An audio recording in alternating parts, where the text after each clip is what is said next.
It's quite easy to become a sidemount instructor. And I think that's wrong, and I think that should be fixed. And I've talked about that many times. You shouldn't be able to become an open water instructor and then toss in a sidemount specialty the same way you toss in a deep specialty or a dry suit specialty or nitrox or something like that. It's much more complex than that. Off-Gassing, a scuba podcast with host Nick Hogel.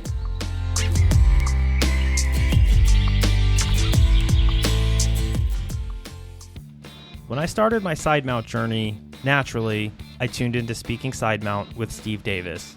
When creating my podcast, much of my inspiration came from listening to his show, and when choosing a shop to further my Sidemount education and begin my overhead journey, once again, I have him to thank. It was an absolute honor to sit down and have a conversation with him. Please enjoy. Steve, how are you doing this afternoon? Doing awesome. Thanks, Nick. Thanks so much for having me. This is awesome, and it's great to meet you again. I know we met, just about a little over a month ago. Actually twice, last couple months. Yes. I'm sure we'll get to that real soon. But excited to have you on. I'm excited it's kind of surreal for me because I know we've chatted a little bit before, but I've listened to your podcast for quite a while, and I know who you are. So it's like, oh, okay, this is really cool. But my first question I want to throw out there for you is, tell me how and why you became scuba certified. Tell me about that first breath, that first experience underwater. Tell me all about it. Yeah. It's amazing, I think, for everyone, that first breath, that first thought of doing it. And for me, it kind of started as even younger, way before my first breath was scuba in I want to say the early 70s. So that just shows how old I am now. But it was the early 70s. I was watching Jacques Cousteau on TV on a Sunday evening. It used to be on here in New Zealand. And I was just mesmerized by Albert Falco and Bernard Delamont and Captain Cousteau and the crew of Calypso and the adventures that they went on. And it just captured my imagination. And my father was Australian, and he just took us to the beach every weekend. Every time it was fine, we'd go to the beach, particularly in the summer. So kind of got a set of what we called flippers in those days and an old plastic mask and a snorkel. And I was snorkeling before I could really swim. The flippers were helping me swim. So I was kind of into this already. And, we're on a crappy beach that didn't necessarily have good visibility, but I was imagining that I was Albert Falco right from the very beginning. And so when it came a little bit later on, I had a stepfather that was a Navy diver. And so he kind of carried on that, I guess, love of the water and love of this thing that could be diving. And we got an opportunity on a holiday to go to a place called Martins Bay, a little bit north of Auckland here in New Zealand. And I wasn't allowed to do it until I could carry a 72 cubic foot steel cylinder on my back 100 meters along the beach before he'd let me go in the water with it. So it was kind of like, you're fit enough and you're strong enough now. So I think I was 14 when that happened. And he took me out and we went to a meter and a half deep, and he pushed my head under the water. And for me, it was kind of like the experience. I thought, okay, in the beginning, it's just like snorkeling. I was on the surface, and then the first breath underwater was, what's it going to feel like when I go down deeper than snorkel depth and still take a breath? And I remember to this day the sound and what it felt like to go a little bit deeper, probably half a meter, and breathe in and hear the second stage activate and give me some gas, and then to breathe out and hear the bubbles. And it was just, I was hooked from that point. 14 years old, that's what I wanted to do. Unfortunately, that's when Jaws came out as well. So it was kind of, everyone became terrified of sharks. And so that kind of worked a little contrary to my desire to be Albert Falco. But later on, when I was 19, I did my open water course. So that was in the 1981. And from that point forward was just love diving. Didn't necessarily get to do a lot of it. I was very much a holiday diver for a long time. And then as everyone does here in New Zealand, you become a crayfish hunter. And so this is, in fact, it's crazy. I was talking to someone yesterday. If you go out for a dive here, people will ask you what you got. So it's very much a hunting mentality. And I'm trying to break that down, and I try to tell them, no, I'm a real diver. I'm actually going for diving. But people don't understand that here, especially out of the big cities. So it's kind of interesting. So I was a crayfish hunter for a long, long time. And then the rest of the story evolved from that over time to where I am today. I'm actually just a little curious. So, is there just massive amounts of crayfish? So it's just like a big business where you're from? Can you tell me a little bit more about that? Yeah, you know what? There used to be. And one of the reasons I don't hunt anymore is from a conservation point of view. When I was young, it was pretty much the Hauraki Gulf in Auckland had crayfish. There were crayfish everywhere, and that's not the case anymore. So obviously we're feeling the stress of overfishing, of overharvesting. But the Māori people, the indigenous people of New Zealand, it's kind of part of their culture to use what they call kai moana, the food of the sea. And so that's very kind of much of cultural significance to them. And also for some of them, it's their source of food. So it is an important part of New Zealand culture. Fishing is massive here as well. You know, the kind of dream here is to have the three Bs, the BMW, the Batch, which is a holiday home, and a boat. And if you have a boat, you go fishing. And if you can dive, you go, you hunt for crayfish. So that's kind of very much the culture here. The tech diving community here and some of the diving operators are kind of breaking that down again from a conservation point of view. And so there's there's a diving community here now that doesn't hunt and dives for what we know as diving, which is diving for what you can see and of course, take nothing but video, leave nothing but bubbles, those sort of things. Yeah, it's an interesting thing here in New Zealand. But we do, the sea is really important. Fishing is really important. There is a commercial fishery, commercial cray fishery, and then there's a lot of recreational hunters as well. And that's the vast majority of our divers here. That's interesting. I didn't know that. I'll have to look more into that topic just because I didn't know about all that.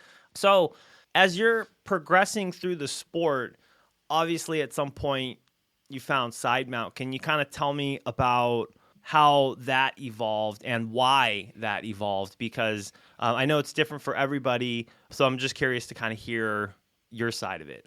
Yeah, I've told the story on Speaking Sidemount a few times, but I can give you a little bit more depth on it.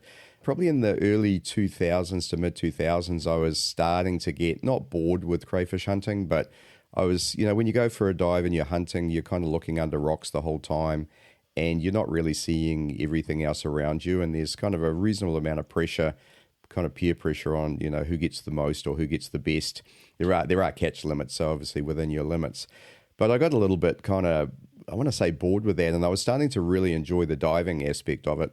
So I thought, well, if I want to be a better diver, I probably should be a rescue diver. And then I probably should be a dive master. Because who wouldn't want to be a master of diving, right? It sounds pretty cool. So I got myself through the rescue diver course and then did a dive master course. And my instructor on that, a really nice guy, Matt Shorthall, had started technical diving as well. And at that point, I really was totally oblivious. And I don't know why, but I was completely oblivious of technical diving and anything about it. And so Matt had started doing decompression courses and had done an early cave diving course here in New Zealand with the GUE guys here. And so, through that, not through GUE obviously, but through that, he discovered Sidemount and he told me about it.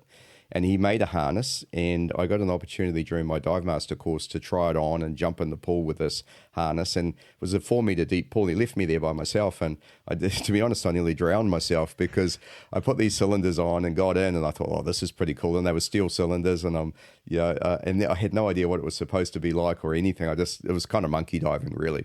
But then I thought, I'll push one in front of me. I heard you could do that.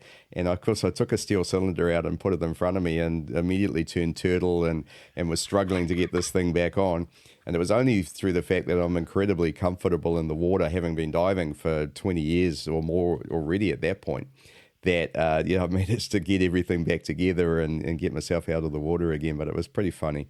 But not long after that, because Matt had told me about this Sidemount diving thing and I'd seen a harness now, I did some research on the internet and on YouTube, I think it was, and then I found Steve Bogarts, and I found the video that's pretty famous, if you know Steve, of him doing a skills demonstration in Ponderosa, Yucatan, Mexico. Steve's using aluminium cylinders or aluminum cylinders, and he's in a wetsuit, and he was just this... I talked to Patrick Widman about it, like the Roger Federer of diving. It was just this beautiful, in-trim, 2 cylinders on his sides, doing these skills, hardly moving. And I thought, wow, that's so different from how I'm diving right now.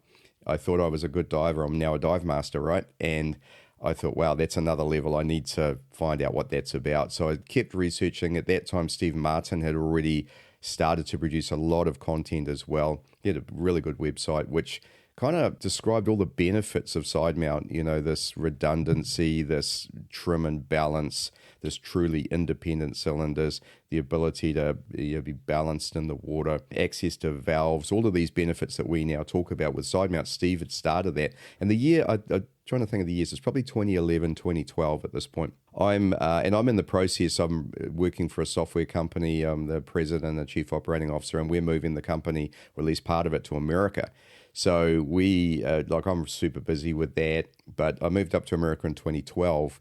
And once I was settled there, I was definitely on a path to this, finding out more about side mount. So 2013, I got myself over to Mexico and did a side mount course combined with Intro to Cave with Jason Renaud, who used to be Essential Scuba, I think, over there. Jason was an explorer, a very good diver, GUE fundies guy as well. And great. I got a great experience. And that was it for me. From that point forward, I think, okay, I'm only diving side mount, and this is all I'm going to do, and I'm going to dive it everywhere. I don't care. And that was me from 2013 onwards to this day. So what's that, 11 years now of side mount diving and progressing to develop my own skills. So I've seen I think, at this point, everybody's seen the Steve Bogarts video. And no, even watching it today it still stands out, in my opinion, because he's seamlessly just going through the water, so comfortable, just so fluid. And what's crazy to think about it now, because when I got into side mount, I don't want to say it had become commercialized. It's only been a few years, maybe like 3 or 4 years at this point. So it was out there, a lot of people are, it's out there. A lot of people are doing it. Even still watching the video when I was starting to get into it, I was like, man, this is absolutely amazing. Like, you can still play it today and it's still relevant and shows the benefits of how amazing side mount is. And I think that's cool too, because I know that I don't want to say the political side of it, but people are like, oh, side mount belongs in a cave. It's for this, it's for that. And I applaud you because you're, on the forefront of bringing it out there and saying it's not just for overhead environments. There's benefits to it all around. And the people that you have on your show showcasing that, so I think that's absolutely amazing what you're doing. I guess that's a question. Well, actually, I wanted to just random quick question. Where in the United States did you spend your time? I started living in Southern California the first time I went, which was 2006. We lived in Orange County in San Clemente, and I had an office in Newport Beach, Irvine. And then the second time, 2012, we were in San Jose, California. So that meant diving Monterey Bay a lot, actually, which I really enjoyed. Diving side mount there too. The only side mount person within 1,000 miles probably, but it was a great experience there as well. Cold water and giant kelp and brilliant place to dive. I really liked it there. So you got like a nice full picture of California, a nice Southern California, all the way up to the Bay Area. Yeah, I love my time. I absolutely love my time there. I mean, I wasn't sorry to leave in the end because I wanted to go home, and I ended up going to Malta, which was brilliant. But we just so enjoyed our time in the States. And, I always say about America, those outside of America obviously have a lot of opinions. And, my take, having lived there and traveled there a lot, is, it's got the best of the world, the worst of the world, and everything in between. But the people that we met, our friends there, we've just got amazing friends. We had a brilliant time. We were very, I won't say well looked after, but we were welcomed. It was just such a great experience. I've got a lot of respect for the American people, and I know there's some challenges going on at the moment, but wow, it's such an amazing place and a great place to experience. And having lived there for that time, I really treasure that time that we had there. So I'm actually originally from California. I was born in the Bay Area, born in Santa Clara, lived there till early teens, and then we moved around quite a bit, but then I went back and actually lived in Southern California for quite a while, and I absolutely love California. Like, I tell people all the time, if I could, I would probably live there because it does have everything. When I was living in Southern California, I was up in the mountains, pretty much like in between the coast and Las Vegas, and being in my mid-20s, it was basically just like, okay, Vegas is 3 hours away. I'm in the mountains. I can snowboard. I can enjoy the mountain life. The beach is 2 hours this way.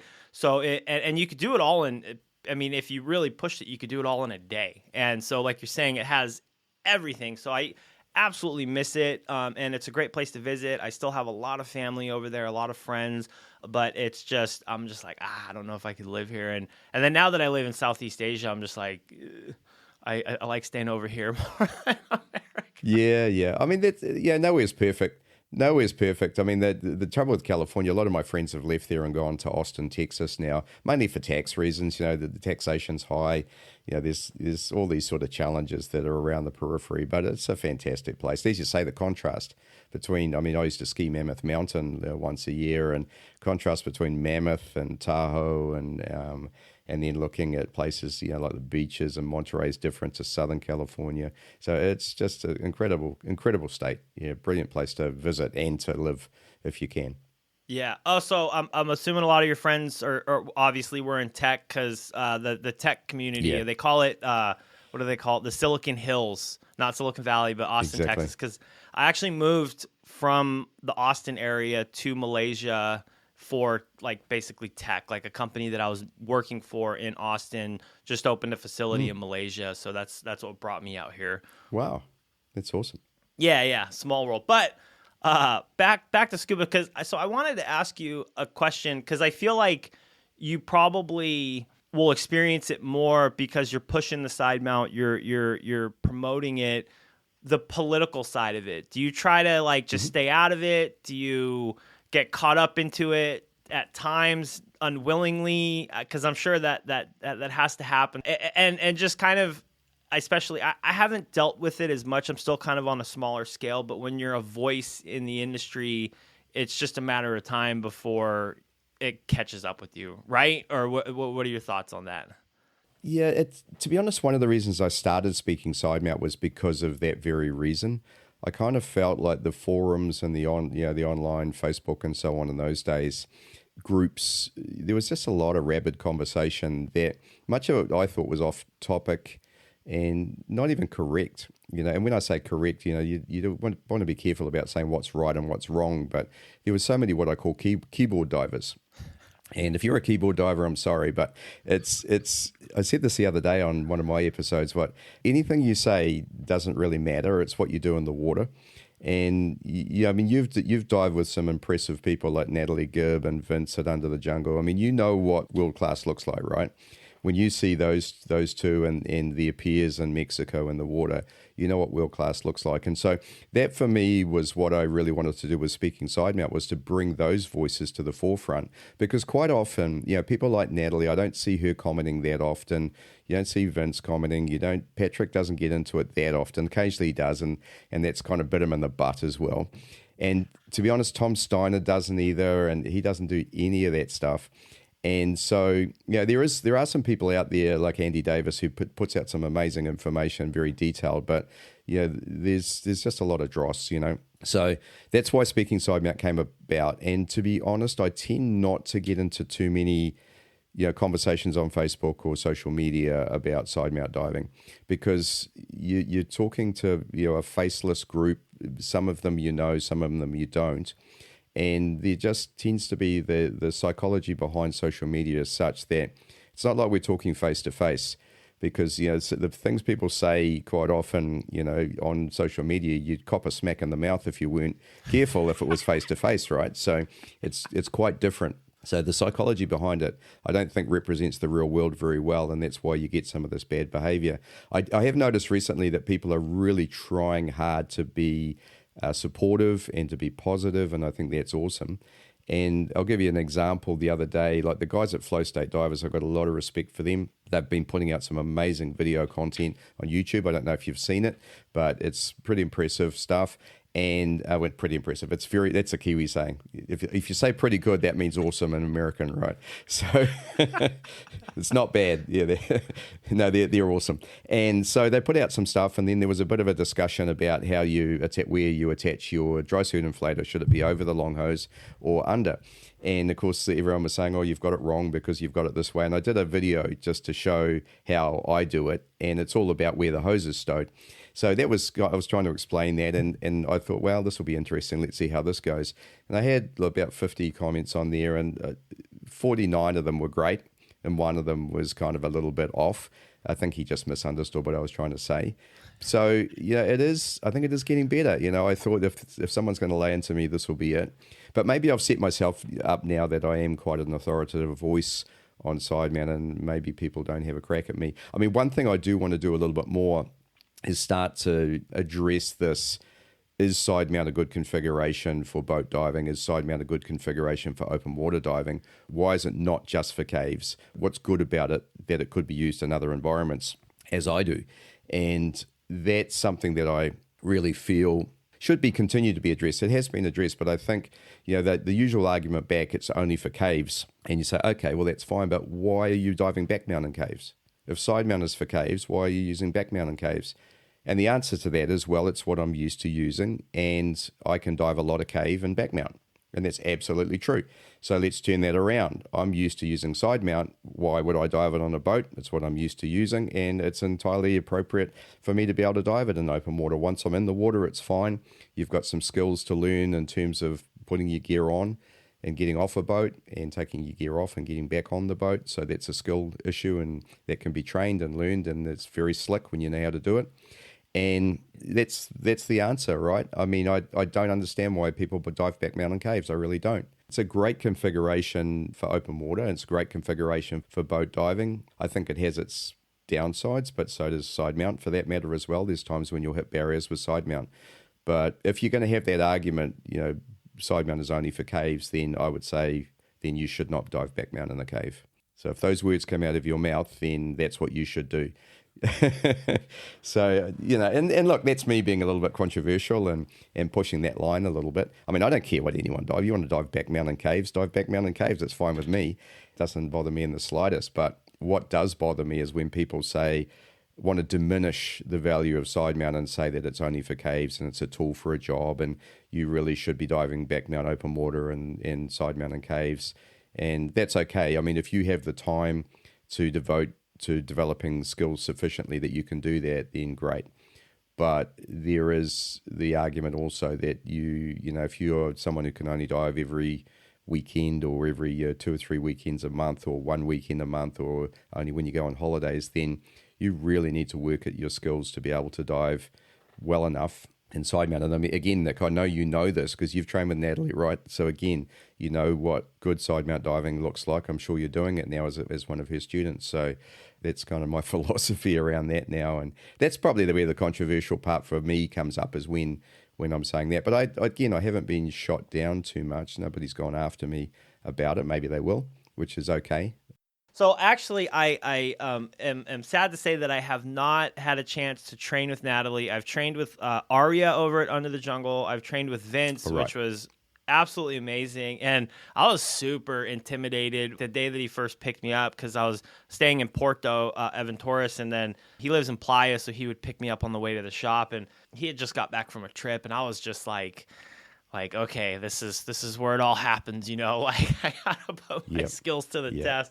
But no, I kind of back to your point. I think for me, it's when somebody just draws the line in the sand and they're just like, it's either this or that. And I am not a fan of that because I'm much more of a fan. There is a tool for a job. I 100% agree with that, but there's different, there's different ways to look at things. There's different ways to approach things. So I think it's like when someone draws that hard line in the sand, then a part of me just is like, okay, just completely stay out of this. Be like, okay, I respect your opinion. I'm going to step out of this. But a part of me wants to be like, no, that's not, the right approach. And it's funny because I felt like before I started the podcast, I would be a little bit more, I don't want to say opinionated. I would put my opinion out there more, but now it's like, okay, there's a bigger audience. I don't want to shun this audience or shun that audience. And I'm still trying to navigate, because I mean, you've been doing this podcast for Yep. quite a while. You've been a voice for quite a while. I'm very new at this, so I'm just still trying to navigate the okay, how do we approach this situation? The way I started out was I tried to stay, in the beginning, I started in 2018, right? So it's kind of been a while now. And in the beginning, I tried to be kind of very softly. And I wanted my guests to speak and be the authoritative voices. And to be honest, I've learned so much from the conversations I've had. I'm very, very pleased with how my podcast has gone and the audience I have and the acclaim that it's had. But it's been such a good experience for me, firstly, building my name, which has been great. But secondly, what I've been able to learn along with my listeners from listening to Steve Bogarts, Natalie Gibb, Patrick Woodman, Thomas Mishura, it just goes on and on, Jill Heineth, and you've had some of these great guests on your show as well. And every time, I talk to them, I mean, I just learn so much, and so I've learned along the way that, number one, especially talking to Steve Bogarts, I pretty much dive his style, right? The Mexico style. So I learned a lot about where does that come from? Why did he set it up the way he set it up? Why do we have a long hose? Why do we have a short hose on a necklace? And the answer to that is because it replicates the DIR back mount setup really, really well. And in the beginning, he was training back mount divers to become side mount cave divers. So that was entirely appropriate and why that it is that way. But then later on, I'm interviewing Toddy, Thorsten Velder, who came up with Toddy style, which is a completely different setup. 2 1 meter hoses, can donate both sides. Doesn't look like the back mount setup, although not that far away. But now you've got the DIR concept of being able to donate what you breathe. And I thought, okay, that's pretty interesting. And you can understand the value of that. Whatever's in your mouth, that's what you give them. And so it could be the left side or the right side. So there's some value in that. There's also value in the fact that Toddy is an amazing cave explorer, a fantastic guy, great instructor. And I actually got a chance to see Toddy in the water when I was in Sardinia. Actually at the beach, he was teaching side mount just in kind of confined water there at the beach. And I just waded out and had a chat to him in the water and looked at his setup. And my God, so streamlined, so clean. The guy really has put it together well. So then you think, well, that's different to the way that I dive. But who am I to say to Toddy, hey, Toddy, that's not right, that's wrong, but then equally, Toddy would never say to me, your weight's wrong either. You just have to understand the advantages and disadvantages of each configuration.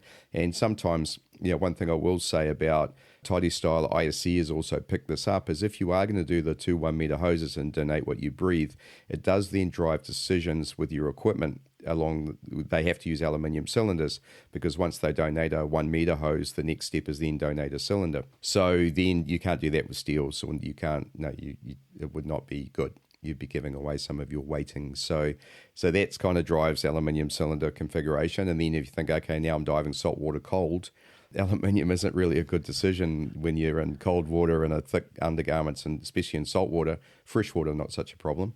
So, these are just kind of all of these idiosyncrasies. And side mount, if there's one thing about side mount, it does have a lot of detail to it.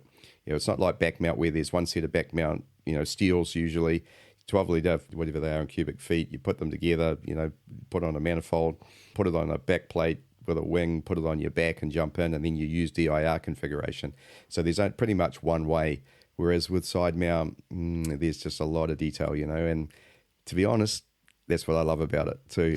I love that idea of being able to tinker, and all of the time I'm changing things and trying new stuff. It's kind of part of the attraction to me is that you do that.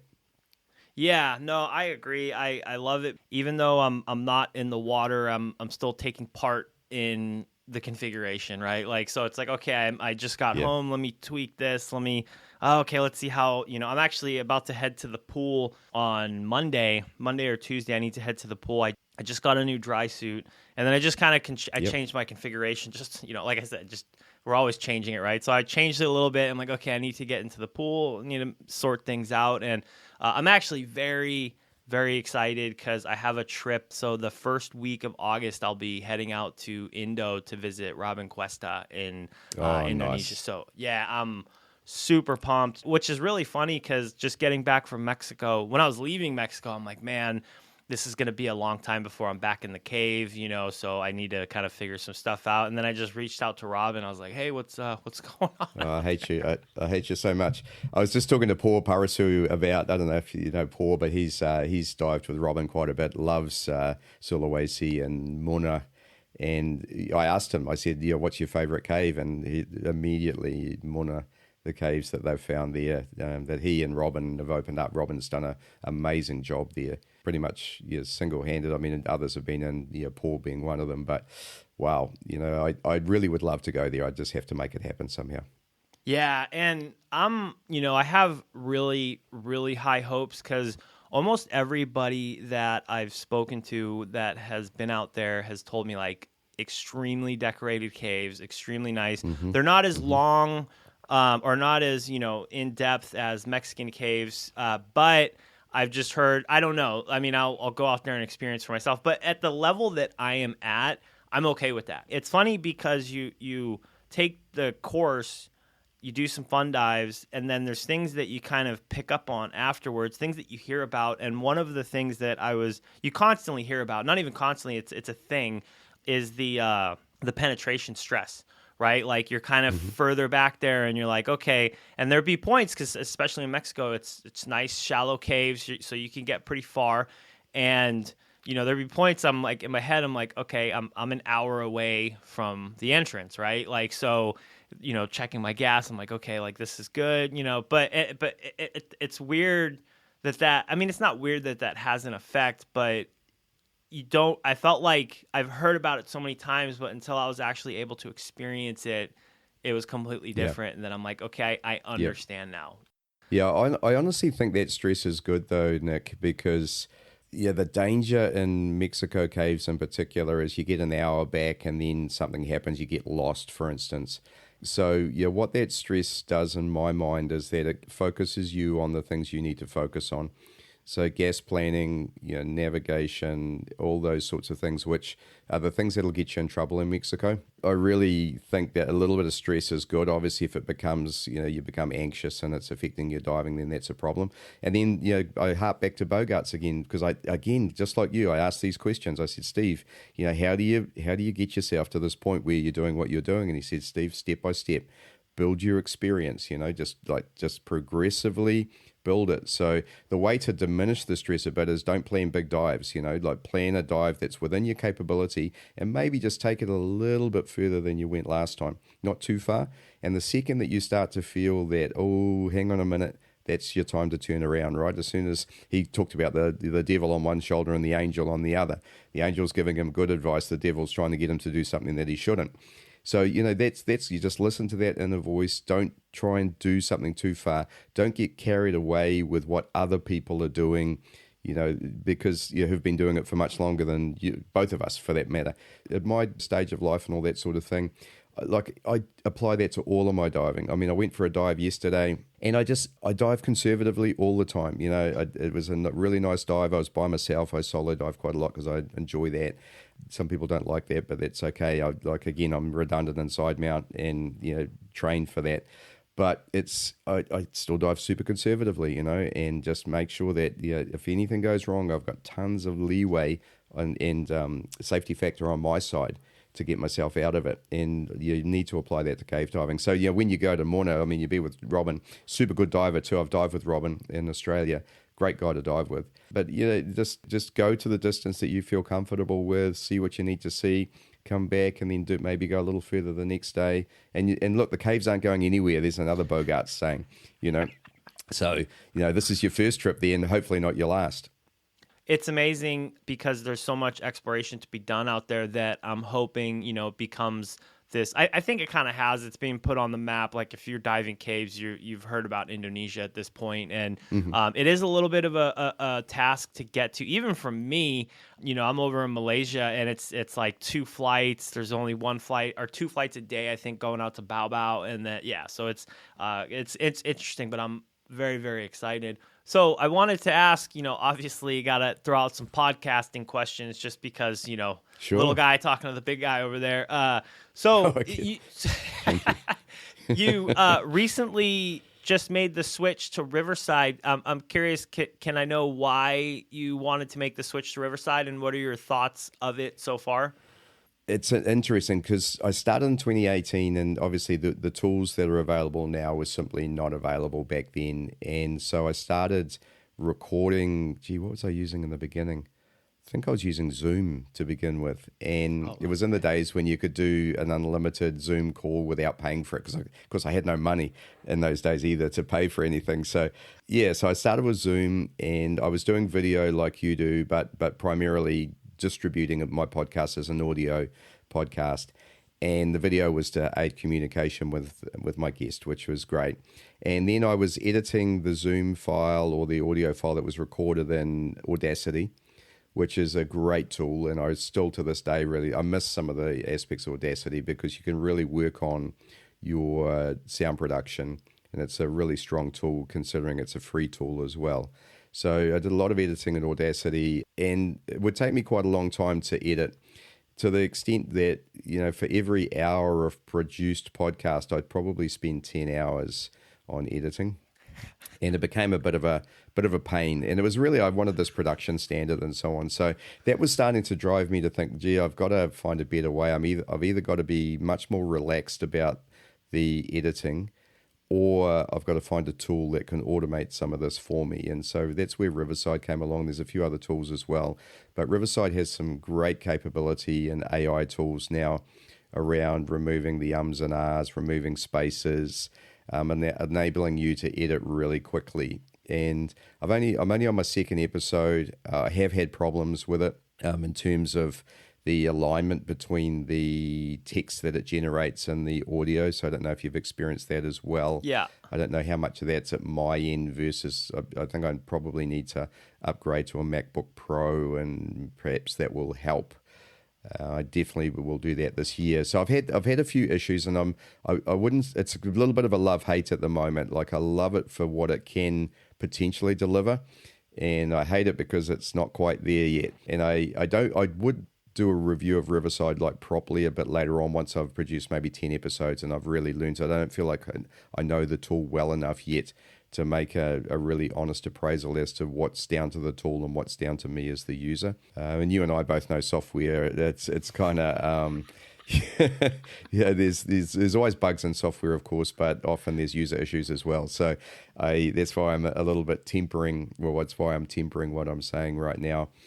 But yeah, I'm enjoying it. And the other side of it was as well, I wanted to start producing video episodes.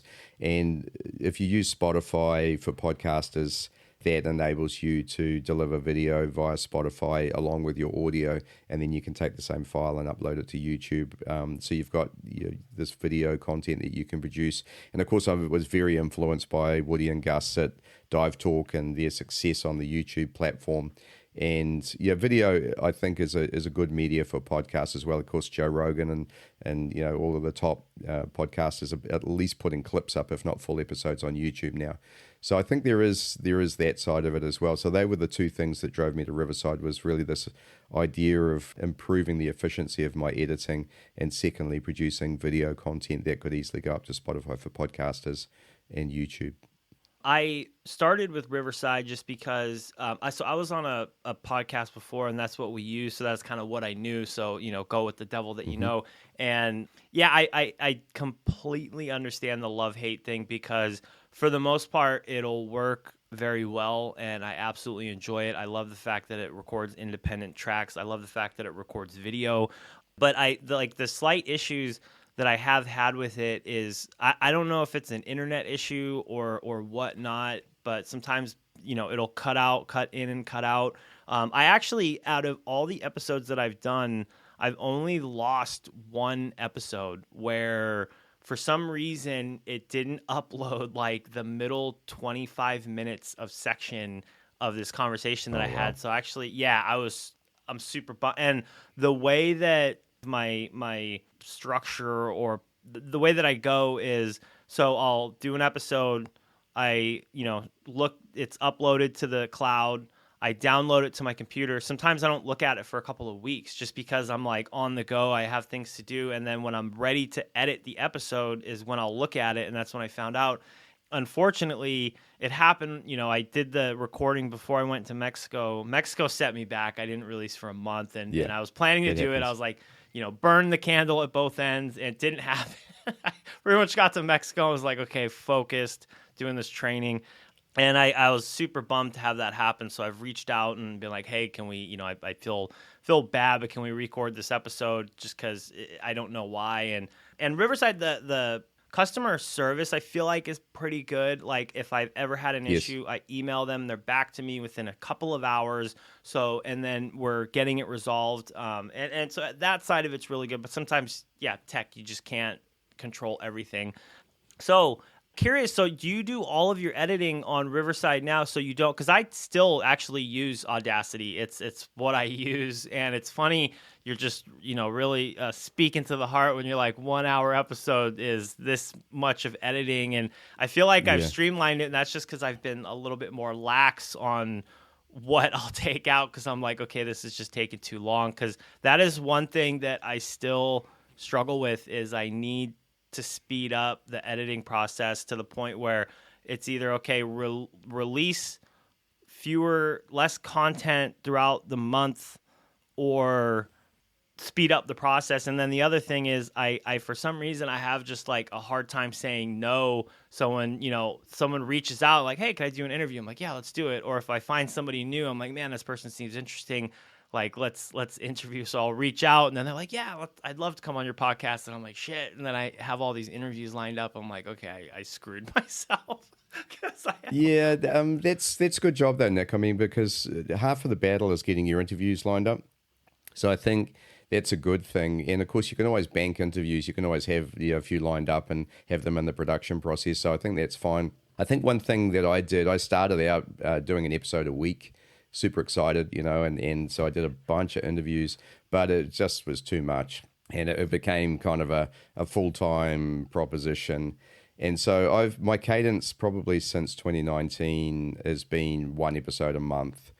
And I think as a part-timer, that's as much as I can get in. If I still want to go diving, and I've still got my other businesses that I run, and I've still got instructing for Sidemount as well. So I physically cannot do more unless I was able to devote more closer to full time to it. And of course, when by the time you get a few years and that starts to become a really nice cadence. So I think that's one thing is how often are you going to release episodes and how much pressure do you want to put on yourself and how much workload does it take? What I have done with Audacity, I was editing to the nth degree. So if you said I'd take it out. If there was a double, you said the same words twice in a row, or if you had lots of which tends to happen, all of that would be taken out. So a lot of my guests in those days, in fact, all of them would sound incredibly eloquent because their speech is when you take all of that out, it sounds beautiful. And I do it, obviously I did it for myself as well as a courtesy to the producer, but it does take a lot of work.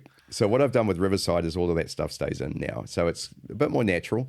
I think it's okay. I'm going to find out. I'm still concerned about the audio quality and my inability to be able to make it better inside Riverside. And as I said, I wonder whether that's a user issue and I just haven't quite figured it out yet. Tried some of the AI tools. They didn't work that well for me in terms of the auto functions for improving audio and so on. So I've stopped using those. They put lots of artifacts in there, which I didn't like. So, yeah, I mean, it's going to be trial and error. And for the moment, I'll see how it goes. I've certainly asked for feedback from my audience, and I got a little bit. The last one, my guest's audio wasn't great. And also, he's a great guy, but he's Polish. His first language isn't English. And so he's doing me the courtesy of speaking English. And so I used subtitles or captions on that, and that worked really well. As I said, I think I'm loving that part of it, and I'm just going to persevere for a while and see how well it goes. And I was using Iris as my recording platform for podcasts after Zoom started charging for theirs. So I was using Iris, I was using Libsyn as my host. And so I've moved off Libsyn to Spotify for podcasts and Riverside, who partner together. And then not using Iris anymore, obviously using Riverside for recording as well. So there's a lot of information for our prospective podcasters out there as well. So, yeah. So I don't know how interesting this is to the divers now, but if you want to start a podcast, you're starting to hear some good info there.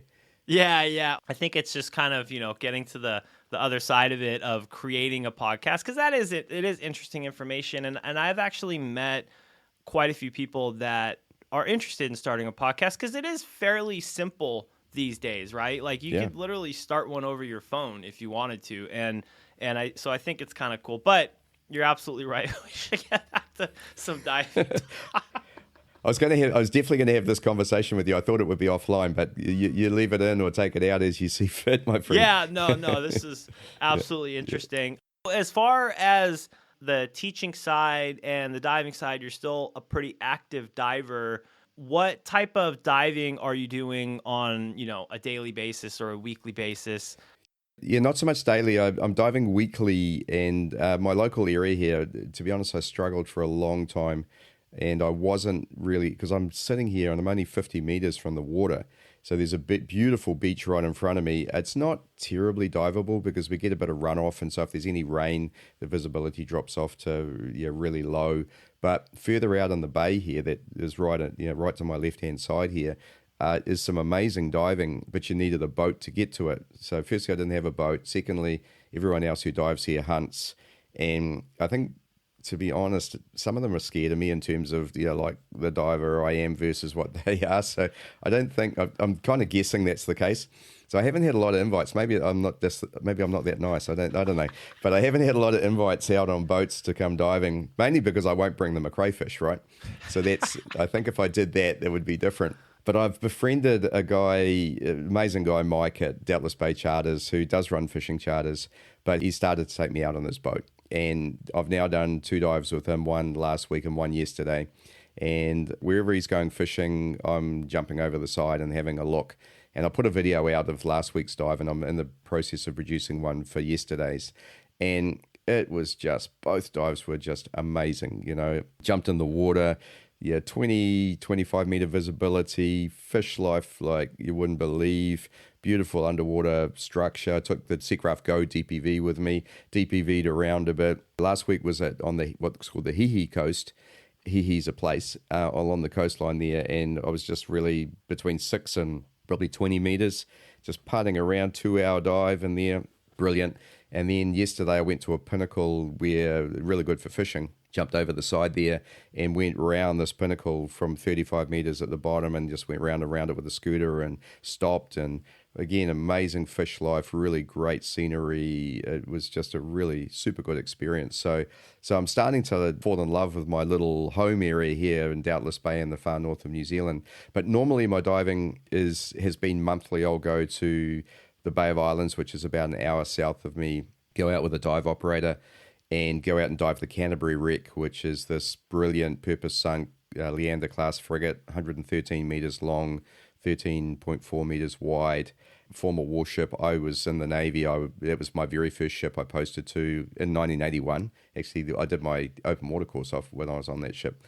I was there as a young engineer. Not long after that, less than 10 years later, I was the chief engineer of that ship, the Marine Engineer Officer.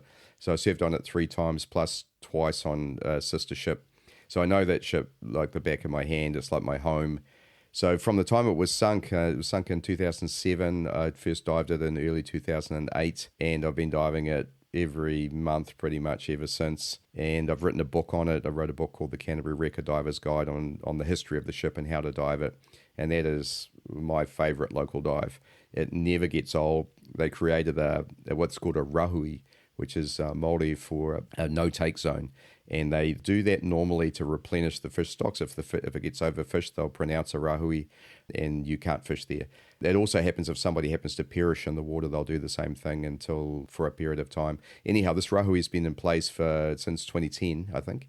So long time, and the marine life is just stunning. It's full of red crayfish, which normally would be taken, full of packhorse crayfish, marine life, like invertebrates, jewel anemone, just it's stunning. And then diving inside it is amazing too.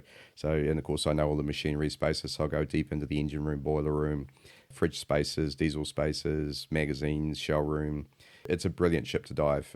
Quite benign on the top, and then quite real overhead in the bottom. So I'll often go there, and then the other big dive spot in the northern part of New Zealand is the Poor Knights Islands, which are pretty famous. Jacques Cousteau, who is a very generous man, pronounced part of it as one of the top 10 dive sites in the world.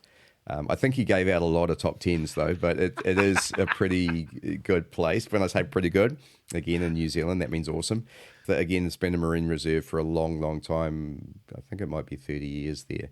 And again, it's just amazing underwater scenery, great marine life, awesome place to dive. There are tons of good dive sites there. So I'll go there, try and go there once, I'd say once a month, but I haven't been doing that. It's once every couple of months there, once a month to the Canterbury. And now I'm opening up weekly diving for myself here. Plus there's a really good shore diving site that I need to open up here as well, Matai Bay, another Rahui area. So again, the marine life will be really good. So that's most of my diving. That's my local stuff. There are caves in New Zealand, but they're down in the South Island, so that's almost like an international trip, flying down there.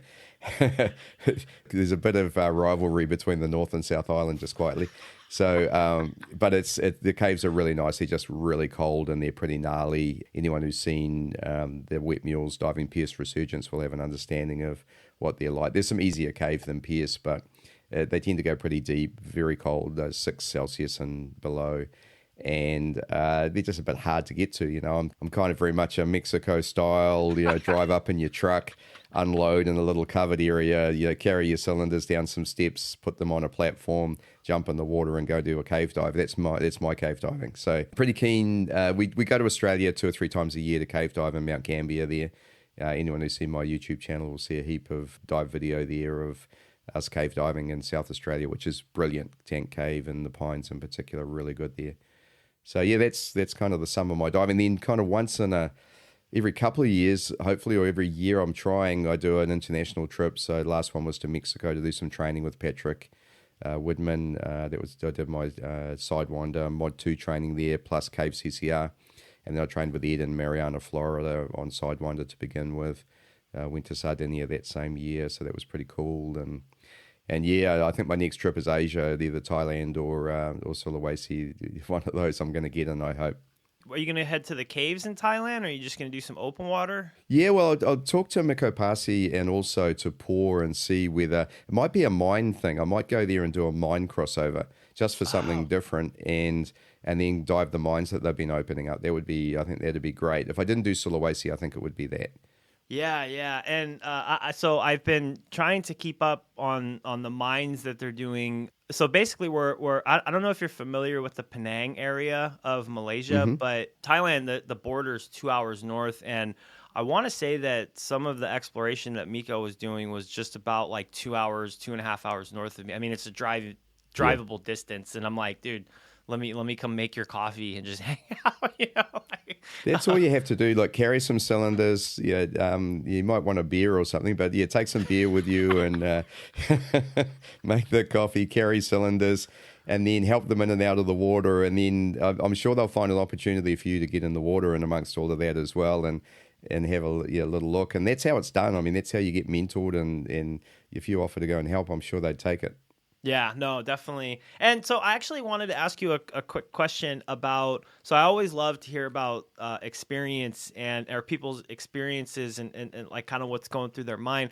So tell me a little bit about, you served on a ship, the ship, and then all of a sudden now, like, do you remember that first dive on that ship? What must have been going through your mind, the feeling, the experience, the nostalgic, whatever you want to call it. Like, I couldn't even imagine that, just because it's like the memories flooding in on top of being in the water must have just been such a surreal, crazy experience. Can you tell me a little bit about that? Because I'll grab the book that I wrote on the wreck, because I wrote the forward to the book is a description of my first dive. So I'm looking at the forward of my book. I'm holding up my book here, The Canterbury Wrecker Diver's Guide, available on Amazon, by the way. This is the description I gave of my first dive. I felt the familiar splash and the brief disorientation from my backward roll entry before I righted myself, surfaced, and signaled okay to the boat skipper. I looked at my dive buddy and we grinned at each other. This was not going to be just another dive.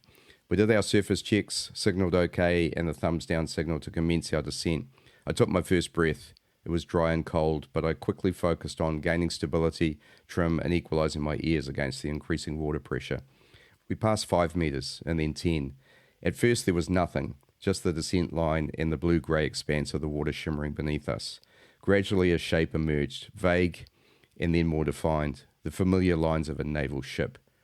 First the foremast to which our descent line was attached, then the funnel and the mainmast, which once carried the long-range radar aerial.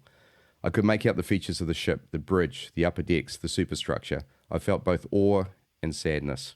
There was my ship sunk on the bottom.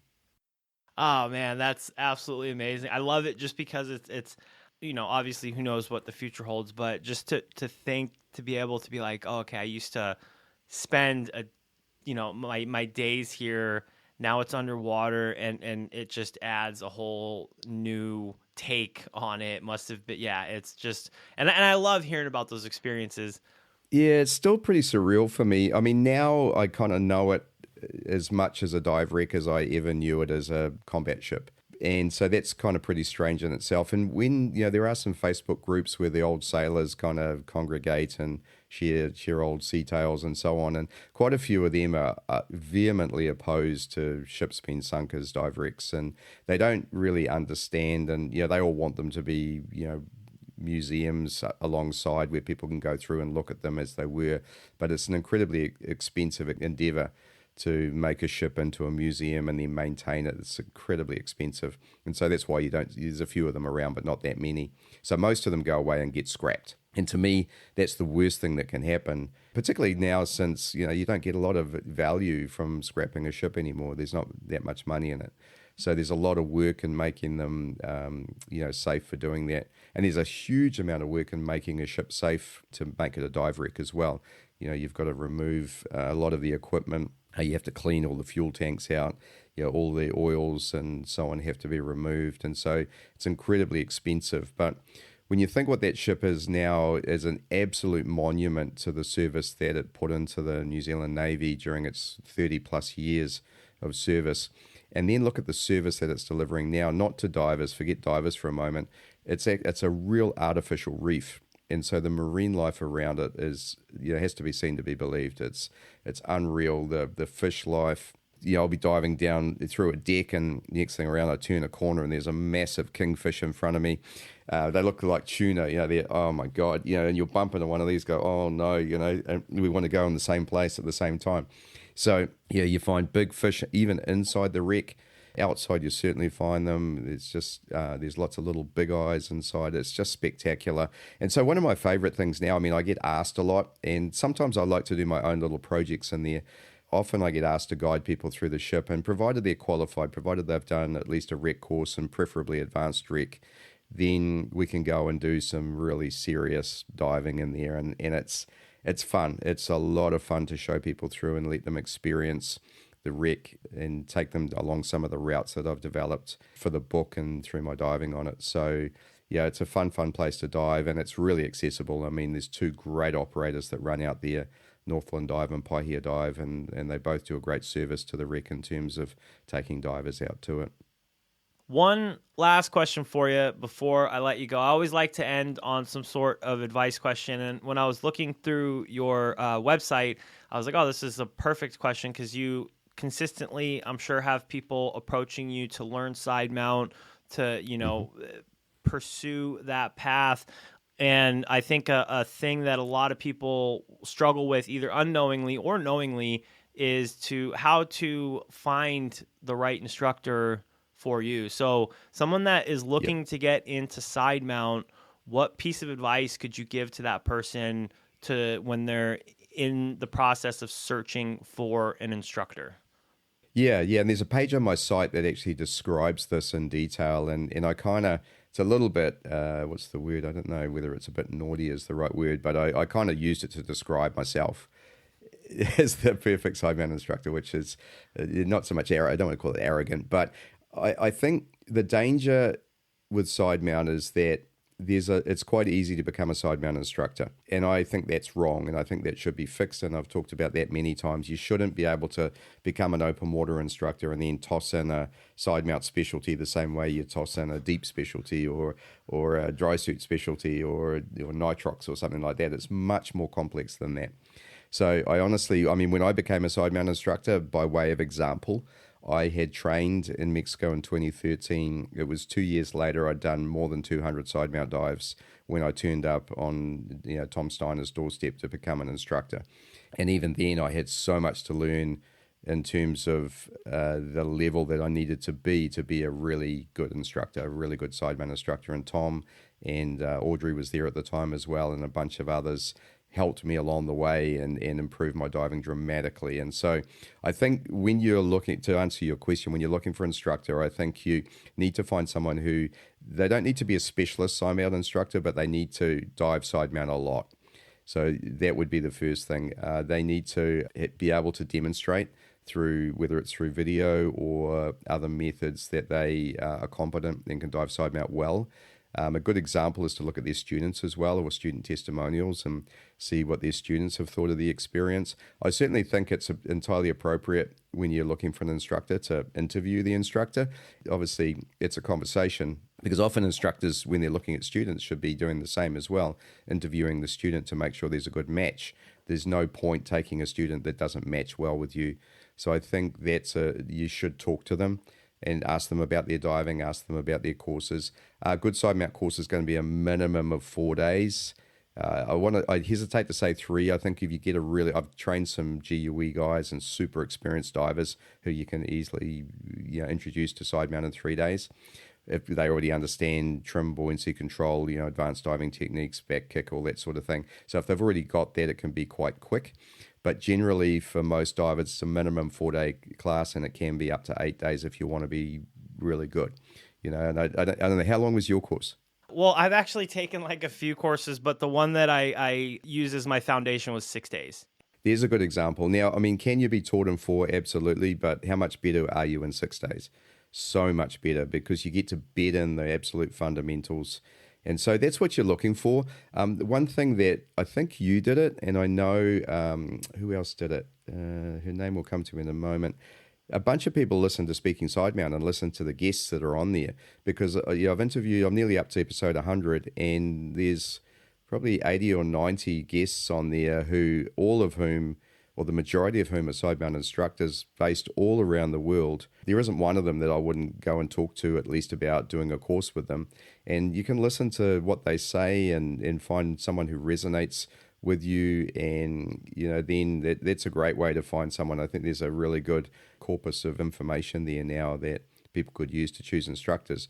But certainly you want to look for someone who's got some video content and a decent website that describes what they do, and then have a chat to them. If you can travel, go to the best one you can. If you can't, then obviously you have to sort of do what's nearby. The other thing I would recommend, whether you find a good instructor or not, I'm a big advocate of Steve Martin's videos. His online side mount instruction, him and Vas Proud have done that. I know Vas really well too, from Malta. That is amazing content to support you before a course, during and after. And often it's after that you kind of, especially if you live away from where your instructor is and you don't have a chance to dive with them again, it's a great way to be able to build your side mount skills and have a reference that you can go back to. So I'm a big advocate of those. I did an episode with Steve and Vas, episode 95, 96. It was a couple of months ago. So if anyone wants to go and have a listen to those episodes on Speaking Sidemount, they'd be good ones as well. To go back to what you were saying, 100% the reason, and that's why it was so surreal to me when I was in Mexico and we were meeting for the first time for the round table for in-depth, to be speaking to you, because I'm like, literally, you're the reason why I'm here right now, is because I heard the episode with Natalie Gibb, and I literally was like, that's who I want to go learn from. And I haven't had a chance to take a class with Natalie. I hope that changes in the future, but I've met Aria through there. I've met Vince. I've been able to dive with the shop, other people in the shop, and I knew like instantly, like, okay, this is the shop that I'm going to. This is the person that I want to learn from. And, unfortunately, I haven't learned with Natalie, but she Sure. created this amazing team. Her and Vince created this amazing shop, this amazing team, and they don't just let anybody walk through the door. So, if they're a part of the Under the Jungle team, I feel like they're very up to par. They know what they're doing. They're very selective on who they choose. So, yeah, 100%. Like it was such a crazy thing too. Like I was saying, just to be like, wow, I'm literally sitting here talking to the guy that kind of brought me here right now. So it was really cool. Yeah. I don't know if you remember, I got asked, what's one of the most satisfying things about doing the podcast? And as I said, I've learned a lot, and yes, it's improved my profile. But listening to stories like that, from people like you and others who've said, hey, you're the reason I got into Sidemount, you helped me do this. I've had people even with mental health issues as well have come to me and said, hey, listen, like your podcast has just helped me with, which is, just crazy to me. But, that's just so satisfying when you get those sort of messages, because, you're making a difference then, and the work and effort that you put in is doing some good. So, thank you. I mean, when I heard that story, it was amazing for me. So I really appreciated it. I really, really want to thank you for coming on to the podcast. This has been absolutely amazing. It's been such a pleasure to talk to you, and I hope that we have a chance to get into the water soon. And let me know if you, I still have some time to do, but I was actually looking at the mine crossover at some point. I think that's a little bit in the future, but I think that would be kind of cool to be able to go and do that and then open up that side of diving. So. Yeah, maybe I'll meet you in Sulawesi or in Thailand or something, and we can go for a dive. That'd be brilliant. And by the way, Nick, congratulations on what you're doing with your podcast as well. I love to see people with passion who are getting into producing podcasts, and I see the guests. I've listened to a few as well, and so you do a great job, and keep it up.